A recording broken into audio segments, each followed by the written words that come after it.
It's me! Alright, last but not least, and my freaking earbud is acting up again. So if you don't hear me, and I haven't played these back to be able to tell, but we'll see. Last Generation! Last Generation. So, what a great way to start this episode. So, like, one of the things that I did have a problem with this whole thing, and maybe it's because, it's,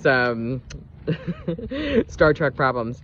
I was like, I wish they had more people, and then, like, maybe it's because I wish they had certain people, like, just as, like, a nod, like, don't get me wrong, if fucking Cisco had showed up, my head would have exploded. Janeway would have been cool, too, but, like, Cisco would have been, like, so what a way to start it off with Chekhov, Anton Chekhov. And I looked it up online, and it is voiced by the original Chekhov, Walter Koenig. And I was like, what a beautiful... My brain is like, how come he don't got a thick accent like his daddy? And I was like, oh, because accents are not hereditary. And, like, it was meant to be his dad and stuff like that. And you know how it goes. So, anyway. Nice little start to that. Nice little speech. And he's the president. And, again, the radio thing where, president, we gotta kick you away and stuff like that. Brilliantly done. It ends tonight. I don't remember what play it was, but it was like, it ends tonight. Like, my brain wanted to start singing and it ends tonight. I know that's an All-American Rejects song, but, like, there's a play. I feel like West Side Story, but I could be wrong. Who knows? Anyway. So I thought that was, it ends tonight. What a good, like, line for him to say. And he put all of his acting prowess into that shit. Oh, the portable beam me up. How cool of an idea is that? You know what I mean? Like, being able to go ahead and have a portable beam me up is cool as shit. You know what I mean? Like, that's a really interesting idea, and it seems like Rafi was the one who came up with it, so that's cool. Ooh, I hate them. I'm going to talk about it. Data. They did such a good job with this because they gave Data so many layers and so few episodes and stuff like that. Like, this new Data. By being, like, so much pain and stuff. Quiet suffering was what Deanna called it. And I was like, oh, now that we know what happened, quiet suffering is, like, intense. You think about, like, the Holocaust and the quiet suffering and anyway. And then Data being like, I hate them. And, that's lovely watching, like, and just the way that his Brent Spiner uses, like, I hate them. So great. And then, like, right after that darkness, we then have, Picard being like, all right, I'm gonna go get him. And Riker's like, I'm in! And then Worf's like, threesome! And they're all like, dude. Do you not hear the words coming out of your mouth? Like, again, Worf is the funniest one in this entire, Worf is funnier now than I think he's ever been in his entire time. He's always been funny, but I just love him so much. Picard's goodbye to the group. This brief little, it's been an honor to serve with you. Very military. You know what I mean? We'll talk about that in a minute, but, like, very military when it comes to, like, Data and Geordi and Beverly, which surprised me a little bit because it's Beverly. But later on, when he gives a proper goodbye to his peoples, like, different story. So I liked the military thing at first, and then, Gates McFadden, her face acting, we talked about this all the time, her face fucking acting is amazing. In addition, this thereby made Geordi the captain of the Enterprise, which made me happy, because it was totally like, fuck yeah, give my man Geordi some ups, you know what I mean? Like, he deserves it, like, all the shit that he's done and stuff like that. It's interesting to see Geordi, of all people, become, like, the captain of the Enterprise. And he led the shit out of that as throughout the episode, with various ideas and stuff, and I imagine he would have been a good one, because he listened to everybody's ideas, and he checked with how everybody was feeling, and he topped from the bottom when it came to, like, Beverly and deciding what to do. Like, so many great ideas. Anyway, I love that expression, by the way. You were the one who taught it to me, and I use it in like, business and all kinds of stuff. Anyway, so they get onto the ship, and I love...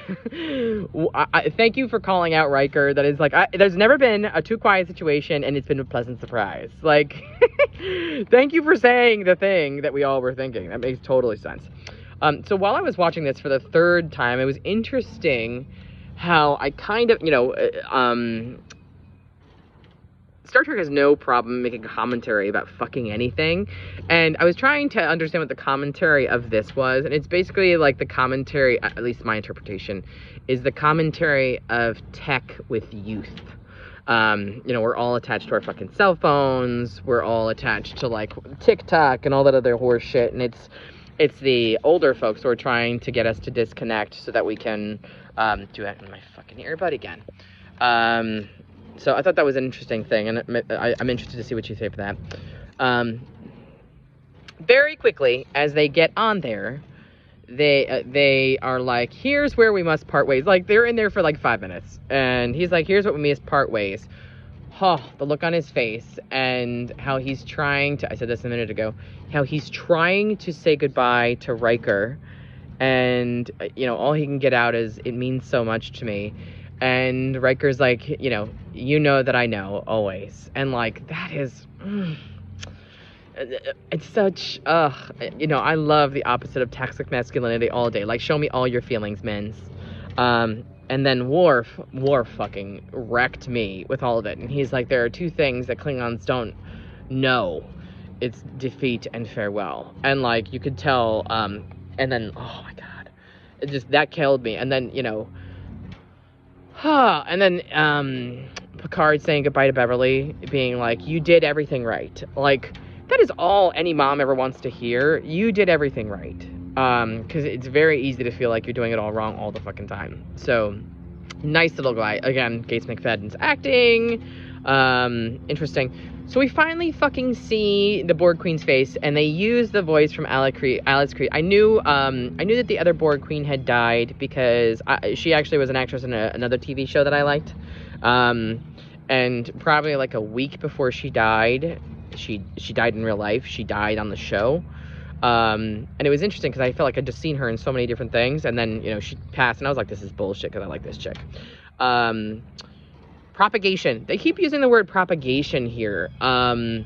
So again, propagation, stuff like that. I thought that was interesting how we're just going towards that. So again, youth in tech and propaganda and stuff like that. I thought that was good.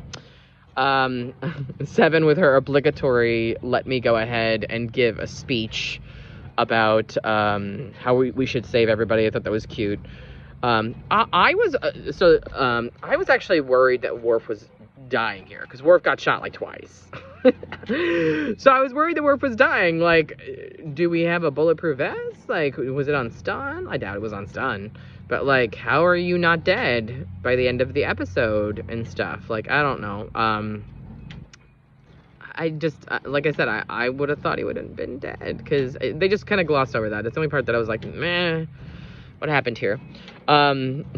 The sword with the phaser thing in it, that entire thing was hysterical, where Riker's like, shit, this is heavy, and he's like, you know, swords are fun, and like, how very on brand for Worf to do that. Next we have like the Crusher scene with the weapons, and when she's like, bitch, it's been 20 years, I know how to shoot me some weapons, because they all like turn around, and like, again, Gates McFadden was like, I will come back if you give me some more shit to do. I am not repeating whatever, and I'm not going to be some whatever in the background. So, doing some crazy shit. I love that. And then Data, right after that, they have Data in his gut. Like, oh, how wonderfully human to go ahead and be like, I want to trust my gut, and I need you to trust me that my gut is right. And, like, if any fucking computer in the world, if anything in the world is going to do that, like, the moment they were like, no computer, and even my daughter can't do that, I was like, no computer ain't no Data, bitch. You know what I mean? Like, that was pretty obvious at that point in time. That was, like, Data's moment to step up. It was a nice idea because it was totally, you know, he was pissed because he was like, I have a history with the Borg. I should come aboard. And he's like, no, we need, like, a real legit computer. Thankfully so, because I feel like if the Borg got their hands on Data, we would be fucked. So it's interesting how they did that. And, like, you know, am I sensing Data? And you what? While he's doing it is great. Right when they're about to go ahead and be like, hey, we're having a hard time coming to get you. And what's his face is like, I had a moment there, I was actually afraid that we might survive this. And, like, again, Worf, Beverly's face. Oh my God. So the callback to Locutus I wrote down. So I do love when a TV show, it's one of my favorite tropes actually, when a TV show shows a clip from an old TV show so that, like, you know, anybody who's never seen it before has that. But, like, again, you know what I mean? Like, I loved the callback to Locutus, the moment that Picard plugs himself in, and then Locutus, you know, his whole, like, you know, just quick montages of his whatever was just lovely to do, and like the memory. And I feel like, you know, if I'm trying to explain to someone memories or trauma, that is what it looks like. So nicely done. Oh my god, the Picard and Jack moment. So that entire scene with Picard in Jack's mind, I noticed something interesting when I rewatched it again. Jack, like, would not catch Picard's eyes, like, most of the time. And then as Picard was staying, not saying I'm gonna stay, but as Picard was talking to him and opening up to him, that is when Jack actually looked him in the face. And then Picard really opening up and then saying, "I'll stay with you," that is when Jack is, like, you know, the actors intently looking more and more at Picard. Oh, so beautifully acted, that entire scene. But as I mentioned earlier, I was fucking wrecked at the point, because I love, you know, What Dreams May Come, you know, the scene at the end when what's his face wants to stay with his wife and stuff. Oh, so beautifully done. So yeah, I was wrecked at that point in time. And then, you know, Picard, to add to the level of familial intimacy, he puts his hand on his chest and goes for a hug. And these are people who are standoffish, you know what I'm saying? Like, what a way to break through. You know what I'm saying? What a way to try and break through. Now, I'm curious if Picard genuinely meant, "I'll stay with you," or if he was doing it more in the aspect of, "I know the thing that's going to make Jack stay." So I don't know, whether one way or the other, it worked, and it was nice. As I almost dropped my paper on the floor. What is with my headphones today? Okay. So, again, probably around here is when I start stopping my head off, and it doesn't stop for like a while. Right after this is going on, they're like, you know, we can't get them in time. It's gonna wreck everything. And then Beverly has to make the fucking choice again, duty over family. And Deanna's trying to, like, again, they're all making the fucking choice. And then Geordi has to be the one, ultimately, with his voice breaking. LeVar Burton's voice should never break. I swear to God, I want to burn down universes when LeVar Burton is hurting. Geordi's voice breaking when it comes to, you know, the torpedo thing. I was not well. And then we add on to that where, you know, as it's ending, then, you know, you watch, Riker, "I love you, Imzadi. We'll be waiting, me and our boy." Are you fucking kidding me? Are you just piling on the chaos? Because that is the fucking way to make it happen. Oh my God, I was sobbing there too, because, you know, the sun, stuff like that. So, ta-da! They fixed everything. I liked watching how happy everybody was when they came to save him, because, you know, and Deanna saves them. You know what I'm saying? Like, interesting. Again, we gave Martina, Sirtis, I hope I'm saying her name right. We gave her some meat. We let her be the one who saves the day because of her freaking telepathic shit. Like, well done, madam. So they save the day. Everything's fixed. It's whatever. Watching Geordi's daughter, I can't think of her name right now. Whatever. Watching Seven be motherly. Like, there was a point where, like, she, Geordi's daughter undoes it, and then she starts crying. "I'm sorry. I'm so sorry." And Seven hugs her and then holds the back of her head, very motherly. Like, I like that touch. Instead of just hugging her, like, you're actually holding the back of her head too. Like, love that touch. The welcome back of everybody back onto the bridge. Like, how much did you want to be Troy at that moment? I'm just saying. Me too. Oh my god. And again, all of that. And Worf goes to sit down and snoring. Like, I fucking love Worf because as much as Worf is like the badass Worf that he is, he's still an old man. So it's been a very adventurous day. So it makes total sense that Bra sits down. The moment he sits down, he looks exhausted anyway. And then he starts snoring within like 2.5 seconds. Like, that's... Thank you. Thank you for pointing out that you could still be badass as shit and still tired. Love that. Let's see. We have the whole, like, here's what happens next. Beverly fixes the chamber. We see one changeling try to get by. That's the only changeling we see in the entire fucking episode. Again, annoying. No fucking changelings. Like, where are the changelings here? I was expecting it to be like a tag team. Like, you know, a main voice sitting with... fucking, it annoys me.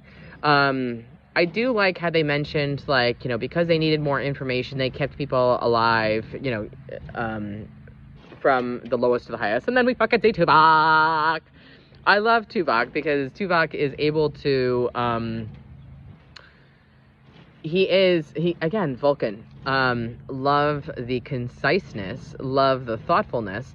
And you can see that Tuvok has learned his humanity, and he's friendly enough with Seven to go ahead and, like, she says, you know, he's trying to explain what's going on. She says it, and he's like, hold up, listen to this. And then, like, she does it, and he's like, resignation denied. Like, his line, like, he's got, like, 3 lines, and, like, he was exactly what she needed right there. You know what I'm saying? Like, really glad to see him there. Knowing that Shaw always liked her, it gives me a deeper appreciation for him, because they basically said that his little disc came before they even left on the Titan. So, like, I'm wondering if he was just an asshole to her to, like, help toughen her up, or because he was being guarded or whatever. But originally, when we first met him, I thought he was just, like, racist to what are we calling them now? Basically, synths. That's what their names are. Synths, right? Yeah, synths. He was just racist to synths. And I can't get down with no racists. You know what I mean? I can't be, like, besties with a racist. So, so it was interesting to be like, okay, he wasn't. He actually did know her name. And he was just keeping a distance like that. So I love that entire scene.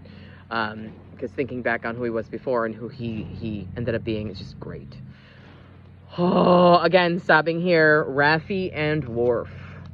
So the happiness that she felt, given how, like, you know, again, excuse me, to the beginning of the season, and she's trying to be in her family's life, but they won't be in her life, is like, ugh, heartbreaking. And like, honestly, black don't crack, because Raffi, I keep forgetting Raffi's a grandma. The chick badass, and I feel like chick is younger than I am, and just, I forget it, and I just love that about her. But watching the Honorable Maverick, whatever, and then Worf fucking hugs her, like, fucking what? What? When is Worf giving out hugs? And Worf has never hugged anybody in his entire life. Like, what? Like, that's amazing! And I love that they did it in a way of, like, friendly family kind of thing. It's not like, I have a sexual attraction to you, so that's why I'll hug you. Like, that is awesome. That is perfect. Like, I love, love, love the direction that Worf has gone. I love that Data won't shut the fuck up. And Deanna's like, dude, come on. Like, we've gone an hour over. And to the point where she's, like, looking up vacation destinations. Like, that's funny. But, like, and then the moment that fucking Riker walks in, he's like, bad shit? I swear to God, Riker's like, I'm gonna be Jonathan Frakes in the last episode. Cool, cool. You know what I mean? Like, that's exactly what he was. He's like, I'm not even gonna be Riker, I'm gonna be Frakes. So fine. They have their cute little love fest saying goodbye to Enterprise D, which I liked. And it was, that made me misty, but in the way of, like, you know, the way that you're gonna miss your hometown kind of thing. I thought that was cool. Then we flash forward a year, find out that the Titan was renamed. I got a little messed up with this at first, because I was like, what the fuck is happening here? And then I realized, oh, it was the Titan, and now it's the Enterprise G. Got it. Big fan of the new crew. I like how Jack just walks in and he like starts saying stuff, and then like immediately when he sits down, Seven's like, out.